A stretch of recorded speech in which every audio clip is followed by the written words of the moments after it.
معناها برشا حاجات صارت واحد لازم يتعلم منهم. هو واحد زاد انا مشكلتي قلبي ياسر حنين، ياسر قلبي حنين وياسر نجبد في الاعذار. مثلا شفت انت نحبك، انت نحبك سبني توا نلقى لك عذر، لا سبيتني على خاطر انت متغشه، ستلقاني نلقى لك عذر، معناها نلقى لك 1000 عذر. اللي بالرغم انا البيروان مع جماعه بيرو كان يعرفوا انا معناها علاش انا ما مشيتش البيرو، ما تصير حرب كان يعرفوا علاش انا ما مشيتش بيرو، حرب كبيره انا متاكده، وعندي برشا دليل يعني وعبير تعرف وشافت كل شيء، عندي دليل. لو يعرفوا انا السبب اللي خلاني ما نمشيش البيرو كلكم تتصدموا، كنت عامل هكا تقولوا لا عطوحه مرة هادي.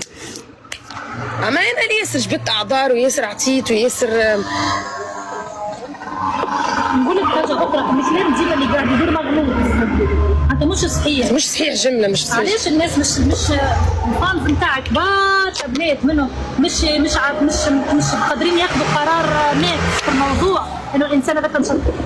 لا مش الكل، لا اسمعيني نسبه قليله برشا بنات نعرف اوكي، واللي قاعدين في النص وشادين يا اخي هذايا نفسه اللي كان معايا في دبي، هذا نفسه اللي قال لي انا المراه نحترمها والمراه نحطها في عيني، والمراه مستحيل نبكيها تجي انت والله مسكين وتسب لي اللي كان معايا خاطر بكاني، وتجي انت تعمل ابشع منه هو. على الاقل اللي كان معايا دعمته ما قالش هكاك.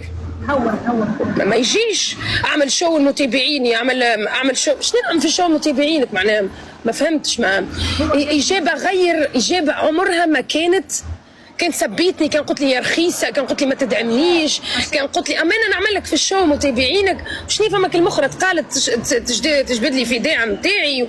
علاش؟